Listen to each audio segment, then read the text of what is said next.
แต่งกะสร้างทอเจ้าบ่าวบ่รอพอดีเบิ่งหน้ากะเฮ็ดจีวีดีแน่ก็แค่มีเงินหลายฉีกสัญญาฮั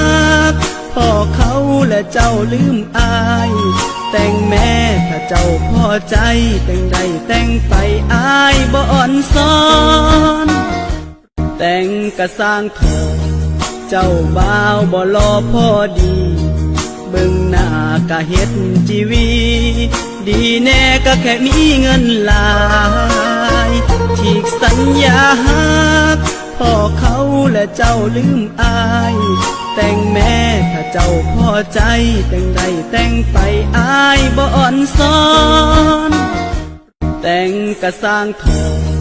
เจ้าบ่าวบ่รอพอดี